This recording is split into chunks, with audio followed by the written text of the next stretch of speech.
Hello and welcome to episode 81 of the Mark and Me podcast. As always, I'm your host Mark, and coming up on today's episode, it's going to be a fun one. It's going to be music based, and I'm absolutely thrilled to announce that I'm going to be joined by the lead singer of the amazing Silverstein. Yes, Shane Todd will be joining me for today's episode. This is a great interview. He goes into great detail about his own podcast, which is called Lead Singer Syndrome, and it is pretty much what it says. He gets to interview all these amazing vocalists, so we get to talk about that.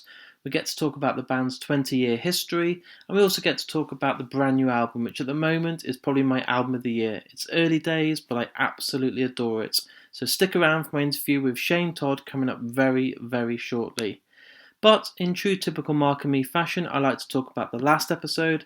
So on episode 80, I was joined by Dee Wallace, an absolute horror icon, and the response was phenomenal. So thank you to everyone that tuned in. It was a great interview, and I saw that she shared it as well on her social media. The numbers were great, and I had some amazing feedback, so thanks again.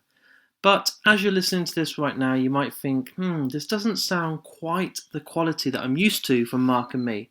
And that's because right now in lockdown, I don't have any access to my microphones, so I'm recording everything directly into my laptop. I thought to myself, do I delay Mark and Me? Do I not put episodes out until this whole coronavirus thing's over? But I thought, no, do you know what? People should still get access, so maybe the quality isn't quite as good, but it's still about the content. And today's interview is easily one of my most favourite that I've conducted since starting this podcast. So I think at this point the best thing to do is get straight to that. So here's my interview with me and Shane. First of all, thanks for joining me today on the Mark and Me podcast. It's an honour to have you on. Yeah, man, thank you. I love podcasts. So what I wanted to do is start by taking it right back to the beginning, really. When you were a kid, I want to know what were those sort of first albums that you bought that you adored and fell in love with? Well, the earliest kind of memories of music in my house would have been Kiss, the Nice. Dynasty record, the disco album they made. Yeah, man. And Michael Jackson, I guess it was Thriller. Those records just getting spun around my house, and my mom was really into classic rock, so she was always listening to Led Zeppelin and Jimi Hendrix and stuff. So that's kind of the stuff I remember most. And I always liked music, and my dad had a guitar, so he was, he would be playing, Puff the Magic Dragon or something on the guitar and singing, and I thought that was cool. But it really wasn't until I heard my sister, my older sister, she's 7 years older than me. I heard her in her room listening to Metallica. Nice. And and she used to dance around her room, and I wasn't allowed to go in there. And I was like, "That's so cool! What is this music?" So that was my first real entry into, this is something I'm really passionate about. This isn't just music in the background. This is I'm focusing on this, music, and it was definitely was Metallica. But the first CD I ever bought, actually, with my own money, was Nirvana Nevermind. Oh man, I mean you've had some absolute awesome foundations there with your parents playing Led Zeppelin, Jimi Hendrix, and then you've got your sister listening to Metallica, and then Nirvana. It's Jesus, it doesn't get much better than that to start with. No, well it's funny. So I bought the CD at a Costco, which is funny. Nice. They used to sell CDs. Yeah. And this was right when they only would sell it wasn't a whole CD store. They just sell the top. Flavor of the month records. Yeah. So this was when Nirvana had just come out, and Smells Like Teen Spirit was this massive hit, and I had to choose because I only had enough to buy one CD, and I had to choose between Nirvana Nevermind and Genesis We Can't Dance. Wow. Those were my choices, and I really wanted to get the Genesis record, but my sister was like, no, get the Nirvana record. They're way cooler. And, it's a good thing I did. So then obviously you had that Nirvana CD. I'm sure then you went and got other bands like everyone did, like Offspring, Green Day, all those sort of early bands. But Yeah. It was a little later, though, for me, I guess, because,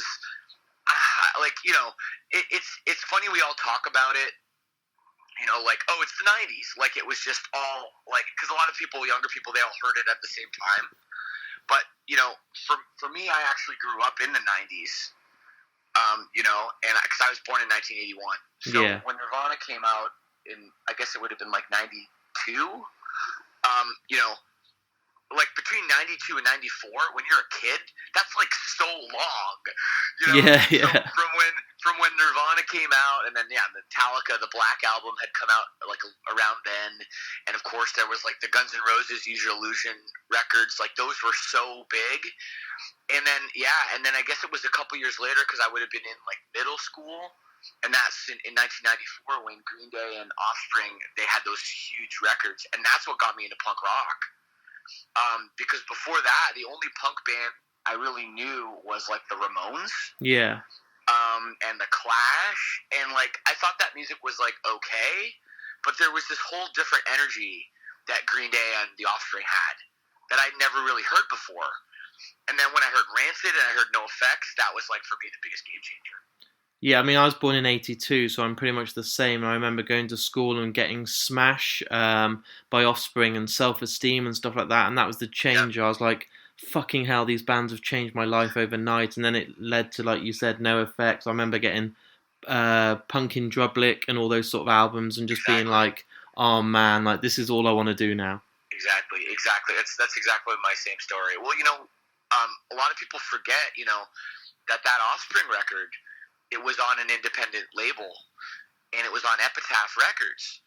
So what was crazy was the CD it came with a little catalog in it that was like, oh, if you like Offspring, then check out all these bands. And that was also on Epitaph was NoFX and Rancid, and Down by Law, and just all of these other bands that I got to find out about, and I sort of started to realize that, hey, this is what a scene is. This is what underground music is, like, And before that, I didn't really, other than like some local bands playing in, like a YMCA in my hometown, I didn't really know much about, underground bands that were more popular, if that makes any sense. Obviously, you had all these CDs, and then you're kind of at school and you're studying and stuff. But what was one of those first times that you actually went to then see a band live and see it actually being performed in front of you? Well, I guess I was really young, and I went to see Bruce Springsteen with my parents. Wow. And and it was like it was too much for me. Like I was like into it, like I thought it was cool or whatever. But he was still like even back then. This was probably like I don't know, Lucky, like, what was that record he put out, like Lucky Dog or something? Kind of like, or Human Touch, like kind of a bad era for Springsteen, but he was still playing like 3-hour shows back then. So it was like too much for me. And then I think maybe a year after that, I went to see Metallica, and that was my first like show, that I went to. And it was Metallica, Danzig, and Suicidal Tendencies. Fucking hell. That was the lineup. So the first band I ever saw, I walked in with my sister, and my sister's 7 years older than me, right? So I was probably like 12, and she would have been like 19. And we walked into the venue. It was like a big outdoor venue called Molson Park outside Toronto. And the first thing I ever witnessed on stage was Mike Muir of Suicidal Tendencies going on this completely nonsensical rant about like, if you do what you believe, that's what being suicidal is. If you don't care what the man says and you say fuck the man, that's what being suicidal is. And I'm 12 years old being like, doesn't suicidal mean you want to kill yourself? So that was the first, the thing I ever saw, live, other than Springsteen, which it was, that was like my parents' music. So I was, I was willing to sleep through that. I was not willing to sleep through Suicidal Tendencies, Danzig, and Metallica. So then at this point, when was it where you actually thought, I want to do this as a living, I want to be in a band? Was it because you said, was it your dad had a guitar? Was that right? Yeah, well, my dad had a guitar, an acoustic guitar. He used to play in some bands and stuff. I kind of want to ask him about that, because I never really got the whole story about what he used to do. But I remember he had an electric guitar in the basement, but it didn't work. And then he always had an acoustic guitar kind of leaning against the wall in the house, so he would play sometimes. And, I was interested in it, but my sister, I talked about her playing Metallica in her room. Well, one time I was there, and she let me in her room. She was being nice one day, and she played me the song "One" by Metallica. And the ending, you know, it has that real like machine gun rapid fire, you know, like. And I was like, "That's the craziest thing I ever want to do." Like I said to her, I was like, "I want to do that," but I didn't know what instrument made that sound. I was like, "Is that a guitar? Is that drums? What is that?" And, you know, it's both together. Yeah. But I didn't know what that was. And she's like, "Well, I think it's a guitar." So I was like, "Okay, I want to get a guitar." So my dad was super supportive of that, you know, being a guitar player himself. So he's like, "Okay, we'll get you a guitar." And, like, literally 2 days later, we were at this, like, Sears, I don't know, like a Sears outlet store where they sell, like, you know, like liquidation stuff, you know? Yeah. And they had literally like a folding table. Like, this is a huge store, just with electric guitars, just guitars all over it. And some of them are in kind of rough shape, but they're all new, but they're like broken strings and whatever. And on the back, with Sharpie, was the prices of all of them. And the one guitar written in Sharpie on the back, somebody had written $25 on the guitar.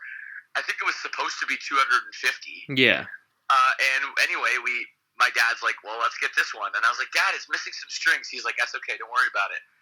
And we took that guitar home, and that was my first guitar, and I started taking guitar lessons.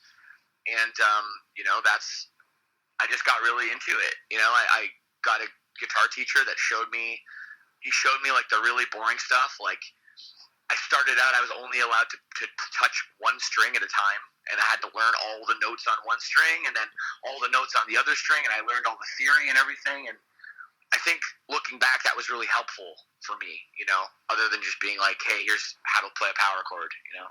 The thing is, at that age, you just want to play a power chord and play every song that you've ever listened to by Weezer and Metallica and Nirvana, and you just don't care about the fucking notes. Exactly. Well, at this point, Weezer hadn't come out yet. Yeah. This would have been like 1991. Okay. But yeah, I think the first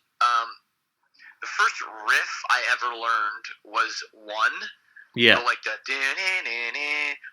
but it was wrong. I only played it on one string, on the high string. But it was the right notes. And that was the first riff, I guess. And then I think I learned once I learned the intro to Enter Sandman. Yeah. Once I learned that, it was like, holy shit, I can do anything, man. You know. And that was for me. It was a big game changer. And were you like a typical sort of college guy in lots of bands, always trying out different things, or have you been in only a few? Well, no, not really for me. I started out, and you know, I was pretty young, and I was the only person I knew that played guitar or played drums. And then my best friend that lives down the street, you know, I convinced him to get a guitar, and his name's Brian Robinson. He plays bass for a Wilhelm Scream. Cool.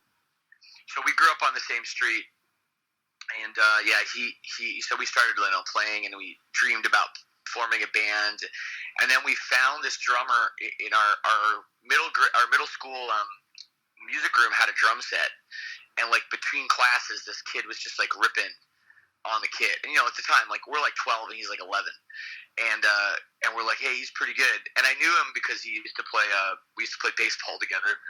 So I was like, "Hey, you want to jam?" So the three of us, we were pretty much inseparable for the next, I don't know, 5 or 6 years.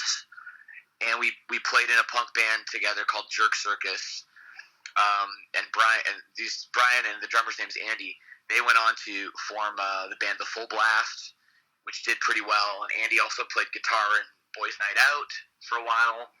So, you know, we all kind of did stuff. And I just saw Bri 2 days ago. He lives in Montreal, and you know, he's still doing, you know, stuff with the Wilhelm Scream, and they're still doing really well. So, yeah, I guess it's just kind of weird. You know, we kind of stuck together, and then it wasn't until my last year of high school, you know, when I decided, hey, like, I love punk rock. I've been doing it for a long time. Maybe I want to try doing something a little bit different. And that's when Silverstein got started when I was 19. That was kind of my second band. Other than a short-lived bass, when I played bass in one band. But, yeah, that's it. And then pretty much from there, Silverstein people really, really liked it. You know, people kept coming to our shows, like our local shows, and they were super excited about everything we were doing. And we were like, I don't know. I don't even know if we're as good as like our other bands, but the sound we were, doing was something that at the time was really fresh and really new, and people were really, really excited about it. And how does it feel? I mean, obviously we can't cover the whole 20 years of your career on a podcast, but we're sitting here now, you're doing this 20-year anniversary tour, and it must be mind-blowing. You could have never have thought you'd still be there 20 years later with the same band playing these songs that people still want to hear. Oh, dude, no. I mean, it was a side project originally. This band, it was just something different.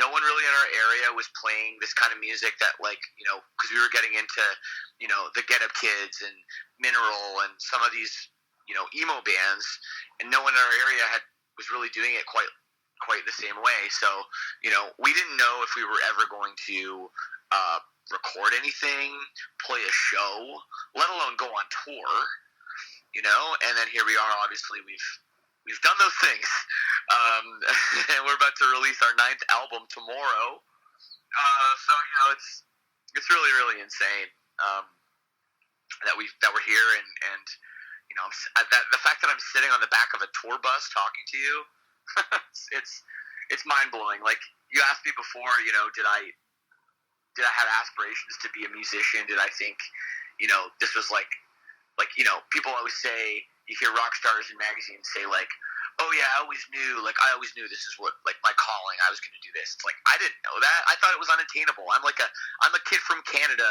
I'm not particularly cool. I don't play guitar the fastest. I don't sing the best, and I didn't think being a professional musician was something that I could just do, and somehow it happened. And as you just mentioned, we're sitting here now on the eve of your brand new album tomorrow, A Beautiful Place to Drown. How does it feel with, that like whole new release again, and an opportunity to just play brand new songs again live, so it feels fresh and you've got this new excitement again? Well, I feel like we've been on really just great cycles, throughout our whole career, to where it kind of always feels exciting. Yeah. Especially the last few years, like when we started, getting enough clout and enough, I guess, longevity that we started doing these anniversary tours for various things. We did a 10-year anniversary for Discovering the Waterfront and a 15-year anniversary for our first album, When Broke Is Easily Fixed. And now we're doing a 20-year anniversary. But while we're doing all of those kind of look back tours, all those, flexing our legacy, and really just celebrating the past, the whole time we're writing, we're making new records, we're making new music that's really, really getting embraced by our fans and by the critics. And it's really, really cool that we're able to put out what everyone says is our best music, at the same time giving a nod to our former selves. And that's so exciting because, yes, we have a record coming out tomorrow, and I'm really excited about it, and there's really, different things we pulled off on this record. The singles have done so well, but I know that also tomorrow night in New York City, we're going to be playing a 20-year anniversary show where we're going to celebrate everything we've done. So it's really, really cool that we're able to have both of those things happening at the same time. It never gets dull. It never gets boring. We never, like, at the end of a record cycle going, okay, well, I don't know what we're going to play. Like, I guess play the same songs we played the last year and a half. It just doesn't happen. Like, we're able to do all these different things and keep it fresh, and that's so fun, I think, not just for us, but also our fans, whether they're just listening to us, from afar, or whether they're at our shows.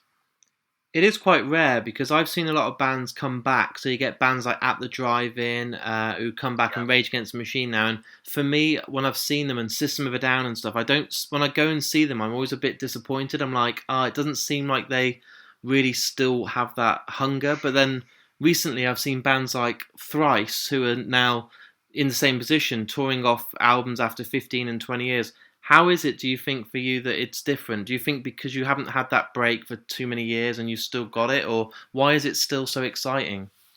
I guess, yeah. I mean, yeah, we've never had a hiatus. We've never taken a break at all. And I think that really is different, from a lot of the artists that, they come back and they do the big tour and, they have a lot of hype.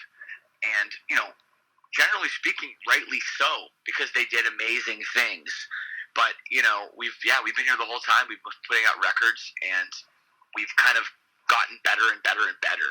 And I think it can be hard for a band when you go away for several years and you jump in and like everything's changed, everyone's a little bit older, all this other stuff has, happened, and here you are being like, okay, well, we're going to play these songs. And a lot of times, when bands come back and they put out new music, it's often disappointing for their fans because, there's been so long, like it's like if they've been putting out records the whole time, maybe there would be this sort of journey that would make sense. But then, like one of my favorite bands ever is Refused. Yeah. And like I really actually, after listening to their records, their new records a couple times, I'm like, okay, I get it. But I feel like I needed to understand that all this time had gone by and everything had grown, and I think that can be very difficult for people to, to just kind of embrace. The thing is with a band like Refused as well, because I actually saw them and Dennis has been on the show, but stuff like Everybody Wants a Shape of Punk to Come Again, but that's so old now and they were so much younger and the politics were different and the music scene was different. They're happier now, some of them are married, they've got girlfriends, they've got money. Why would you have that same angst in you to be screaming down a microphone? So I do get it. Right. It's true, but then at the same time, then why do it? Yeah. Right? You have to have a little bit of that. There has to be a point to it. And obviously, with everything going on politically and the climate of what's going on, Refused needs to be out there. I am so glad they're back. Dennis did my podcast too, and I remember him saying that when Shape of Punk to Come came out, people didn't like it. Yeah. And that's like that kind of almost led to their breakup. So it is really hard, also to take it from a band's perspective, from the inside, from their just from their inside looking out. It's easy for us to judge. It's easy for us to see, but they're the ones doing it. So regardless, it just is. It's special that we've done 20 years. It's special that we're still here, and I don't know.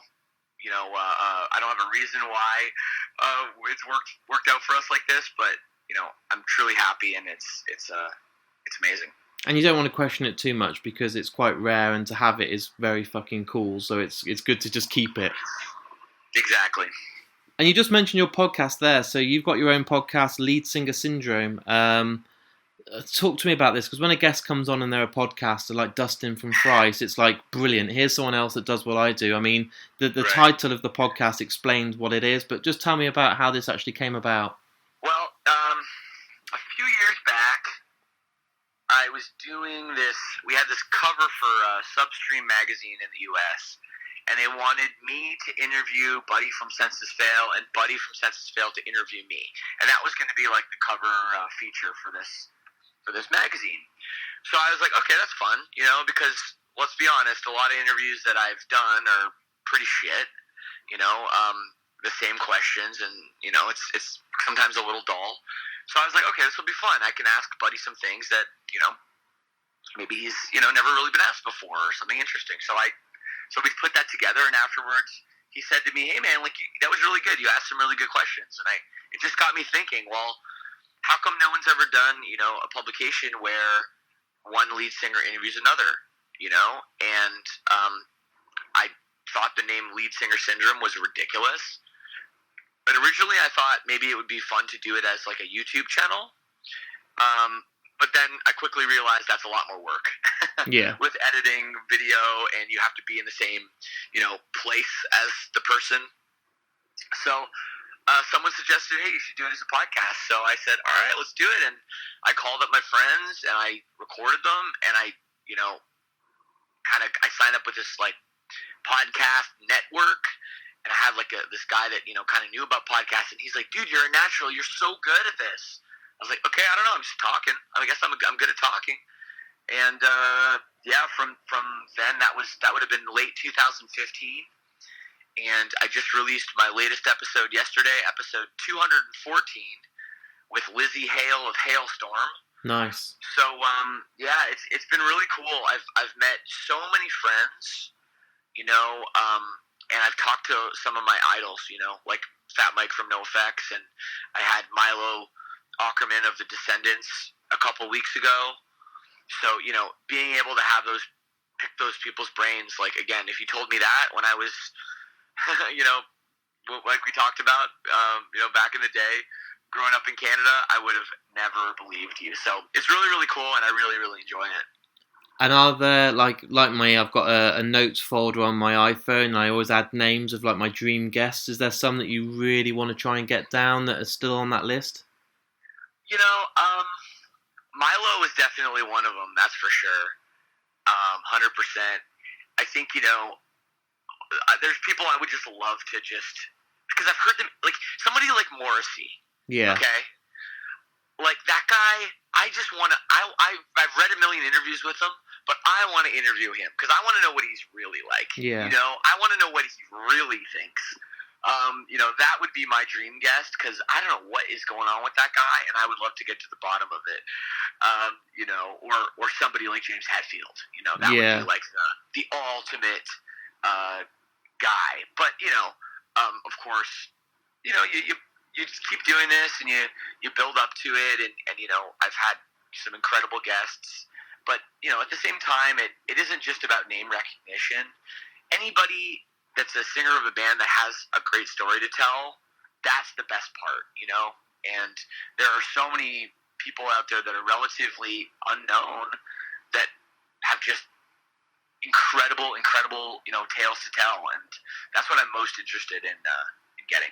I mean, I'm in the same boat. I've had people like Anthony Hopkins and Mads Mikkelsen, these huge big actors that people are like, oh my fucking God, you've got him. But they've always answered the same questions, and their stories are always going to be what everyone knows. When I get the less known people who are starting out in the industry, or they're working on a film as a co-director, or they're starting to make a name for themselves, those people have no restraints, and those people have got so many stories that you're never going to know. And, how many times has Paul McCartney been asked about what it was like to work with John Lennon? No one needs to hear that again. So when you get these stories about, just them growing up and the way that their careers have turned out, it's fascinating. And my biggest favourite interviews are people you wouldn't even know, but when you listen to them, it could be just a person that was working on a set, and their stories are fucking awesome.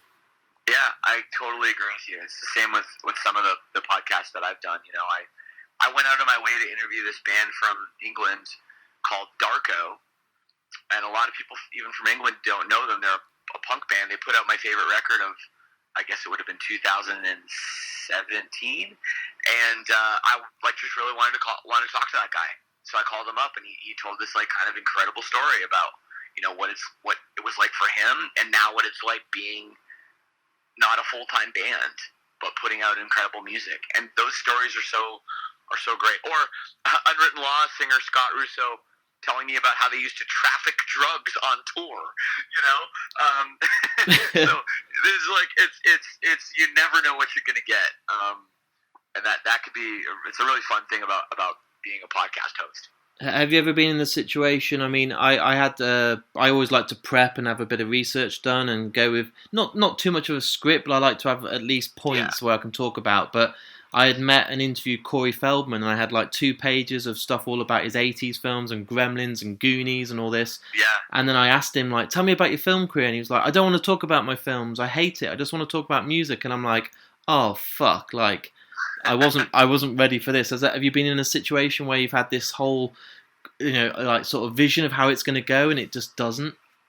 I've had people tell me they don't want to talk about certain things, but it was always before the interview kind of started. Yeah. But no, I've had people, because a lot of times, with one thing I love about podcasting so much is that the long format, people get to tell more of the story than just, the shit you hear everywhere, and that's why, to me, that's why print interviews kind of suck. You can only print so many pages, you're only going to get so many interesting things in there. So when you have someone speaking on a podcast, they really can go into depth. Like I just absolutely love that so much. That's like the biggest thing. But once in a while, I'll have someone open up to me so much that after it's over, they'll be like, "Hey, man, I know I mentioned this, and this. Can you cut that out?" And that's happened to me so many times when someone's like, "Yeah, when I said this and this, I really shouldn't have said that." So I always honor that. I always respectful enough to the guests for them to take the time, to speak with me. I'll take the time to edit out if they say anything that they don't want aired, because I think it's cool that they were open up enough to me to actually say that, And the thing is, you're a good guy, and you're not there to try and get a headline. You're not a journalist. You're not some arsehole from a newspaper who wants to try and fuck someone over. So the fact they've given you their time, I've been in situations where they've said something that it could be a headline of a newspaper, but I just delete it without even being asked, because I'm like, I'm not out to try and win a fucking few pound and just try and get a cheap headline. I'm here because I like the form of a good half an hour conversation where it sounds like two people in a bar having a coffee or a beer and just chatting away and not trying to, just try and get the scoop. And like you said, there's nothing worse than watching telly now and, hey, we got so-and-so from Paramore. How's it going? Great. When's the album out? Monday. Brilliant. Check it out. And I'm like, well, what the fuck was that? You've just wasted that artist and I've learnt nothing, Right. Exactly. No, exactly. And yeah, it's funny. It's funny you say that about the headlines. I find when I do a podcast, and I prepare for it, and I talk to the guest, and I edit it, and then I do the artwork, and and all this stuff. I do the intro and the outro, and everything that you do for a podcast. And then once it's ready, I look at the description box, and I never know what the fuck to write. Like that's the hardest part. I spent so much time, and I can't manage to sum it up in 3 sentences, let alone try to pull a headline from it. So that's definitely something I struggle with, and maybe that's to my own detriment of my own self promotion. But at the same time, I think I have a core group of fans that really enjoy my style and my format, and I'm sure you do too, because you have a great way of making people feel comfortable and opening up to you as well. So I'm sure that's why you've done so well.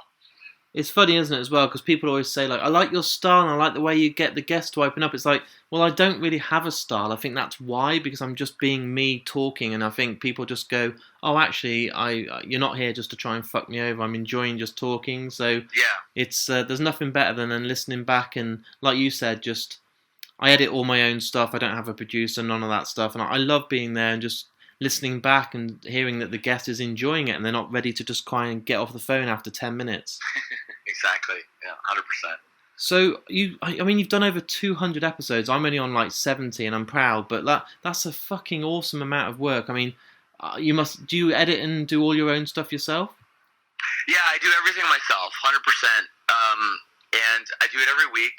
Sometimes, I'm on tour right now. Sometimes it can be tricky, to find the time to, find a quiet place to either talk to a guest over the phone or record an intro or edit or whatever. But yeah, I've for the most part, I've done it every week for 214 weeks.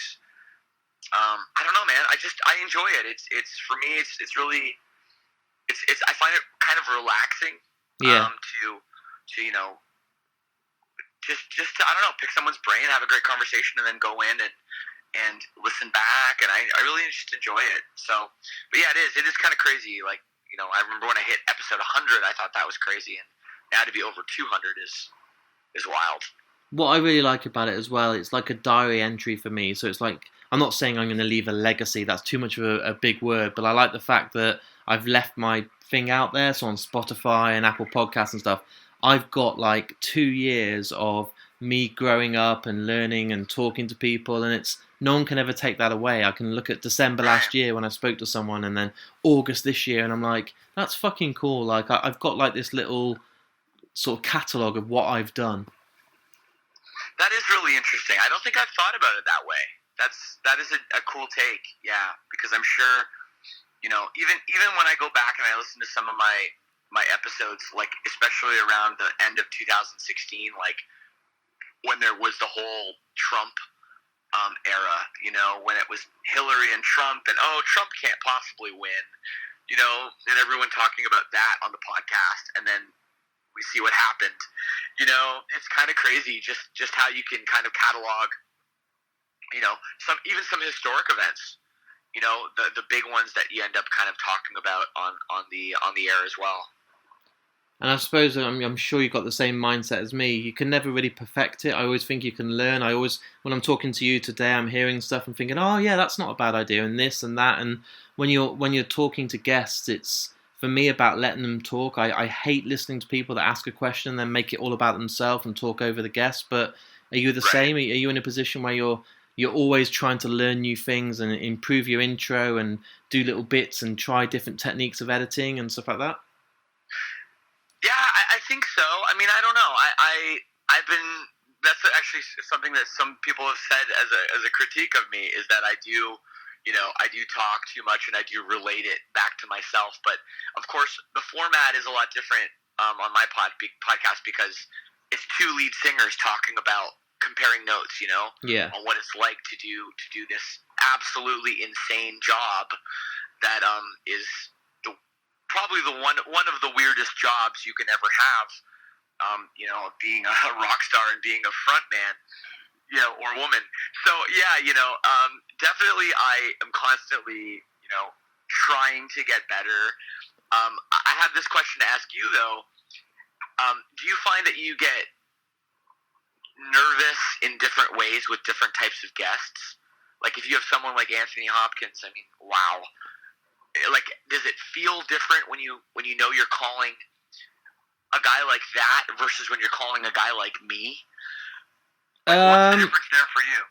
I think I've been more nervous when it's a podcast. I'm not just saying this because you're on the phone, but I had like Dustin from Thrice, who I listened to his podcast, and he's doing really well. He's only like 15 episodes in, but he just sounds like a natural. He's got a really good producer. The sound quality is brilliant. I love his intro, his outro, and he like plays audio clips at the start of the interview, so it's like a little preview of what's to come, and I'm like, fuck, why didn't I ever do that?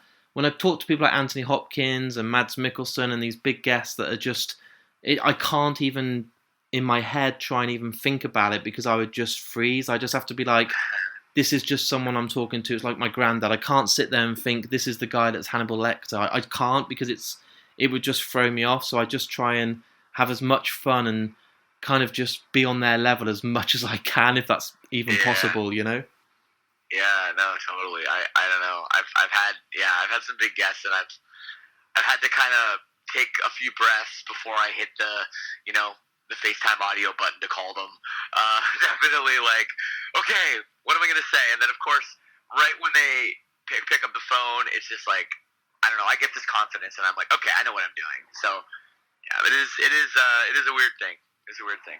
So those people that are listening to this podcast now thinking, I'm going to go and check out Lead Singer Syndrome, obviously they can hook you up on Twitter, Facebook, all the normal stuff, but this is probably a bit of an annoying question. What would you recommend for those people to listen to first to give them a really good idea about what you're about? Well, I think the best thing to do is just to start at the newest and work your way backwards. Yeah. Kind of like the opposite way you would binge watch a TV show. And like kind of like you said, the whole self diary and the historic aspect of the podcast. You can kind of go back and be like, oh, interesting. Now I'm back in 2018 when this happened, or whatever, right? And it is kind of cool to do it that way, and also that way I think the interviews are more relevant when they're newer.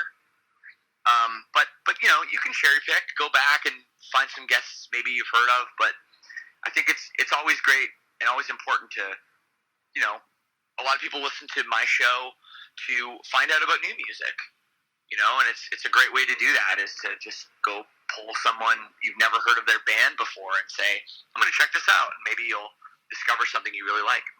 I made the mistake of setting the bar too high, so my very first ever guest was Kevin Smith. Who is literally the king of podcasts for me. I'm like, he's just fucking awesome, and I love his films. And I would never tell anyone to go and listen to my first episode. Yes, it's a great guest and it pulls them in, But I'm a fucking kid. I don't know what I'm doing. I'm nervous. I'm asking stupid questions. There's no flow. There's no consistency. And I'm like, please don't judge me on this. Yes, it's Kevin Smith, but go back and listen to Neil Blomkamp or someone like that, because that's a good talk, you know? Right. Yeah. Why is Clerks black and white? I don't know. No, that's crazy. Wow, what a first guest. No, my first guest was Caleb Shomo from Beartooth. Oh, nice. And it actually was a really good episode. And I would encourage people, if they want to start with the first episode, they could do that for me, because he's a good friend. And we sat on the bus and we just talked. And, I think I'm glad that it was, let's say, Caleb Shomo and not Fat Mike, because I would have been too nervous for my first one, and because it was a friend and somebody that I knew. And at the time, Caleb wasn't, Beartooth's such a huge band now. This is like 4.5 years ago. He's grown and we've both grown, but it is a cool episode to start with. But then how did you hook up Kevin Smith, your first one? Do you know what? I went to he played one of his films, Yoga Hosers, in London, and I was just that guy that waited around at the end and said, look, can I just have 15 minutes of your time here and now? I was like, Wow. you're one of your big things, Kevin, is always saying about relating to Wayne Gretzky and always being the guy to take the shot. And I'm like, I'm here now, ready to take the shot. You can say yes or you can say no, but if I don't ask, I'll never know where that puck's going to go. And he's like, fuck it, man, let's do it. And I was like, oh my God, like, ah! Damn, with the hockey references too. Yeah, I thought you do Wow. But you just talked about Beartooth. That's what I was about to say. I was like, we talked about going back and over 5 years in history and all this, but talking to Caleb and him talking probably at that point about how he wants to get the band bigger and more established. They've literally just played London last week, sold out a huge venue. They couldn't be bigger, they couldn't be better. They're on their fucking A game right now. So you must be like, I'm so fucking proud of how that's turned out for them. Absolutely. They're some of my best friends, and to see them doing so well is amazing. I mean, I knew they had it in them. I mean, I knew from the first song on the first record that this was a band that was going to do some, make some big waves. So yeah, it is incredible, and their success, it couldn't happen to better people or nicer guys. So it's fantastic to see. Okay, man, it's been an absolute pleasure to speak to you. I'm going to let you go and enjoy New York and take your time out before you've got the album tomorrow. You've got a fucking 20-year show. It's going to be insane. I want to just thank you for your time. I can't wait to listen to your podcast, and I really appreciate you coming on to today's podcast, man. Thank you, Mark. Keep in touch. All the best. Good luck. So there it is. There's my interview with me and Shane from the band Silverstein. What a great guy. What a great interview. And like I said at the start of today's interview, to get to hear him talk about his own podcast, Lead Singer Syndrome, was great, because until I did this interview, I wasn't aware of it. And since then, I've gone back and listened to some of his interviews, and there's so many out there, and each episode is great. So I highly recommend you all go and check those out now, especially if you love music and you love hearing about the stories about being on the road. I just listened to the interview with Dennis from Refused. Absolutely awesome interview. As you heard on there as well, the Beartooth interview is absolutely fantastic. There's loads, so go and dip into that. It is literally leadsingersyndrome.com. But yeah, I highly, highly recommend it. In the meantime, everyone, if you can keep going on to markandme.com, there's my social media, there's my Twitter, my Facebook, my Instagram. I regularly check that and make sure I reply to every single message I get. But also, there is my actual Patreon, and I gave away some amazing prizes this month, including a Thrice signed vinyl, some Kevin Smith signed figures, and loads more. And I'm trying to make the prizes even bigger and better every month. And you can go on there and sign up for as little as about £1 a month, which is nothing right now. And it all goes straight back into the podcast and means I can get more and more interviews done, which means more and more episodes for you guys out there. Like I said today, I'm sorry the sound quality isn't quite as good as what you're used to, but at the moment it's the best I can do in lockdown. I hope everyone's staying safe, and I'll be back in just over a week with a brand new episode. Thanks again for listening, and I'll speak to you all then.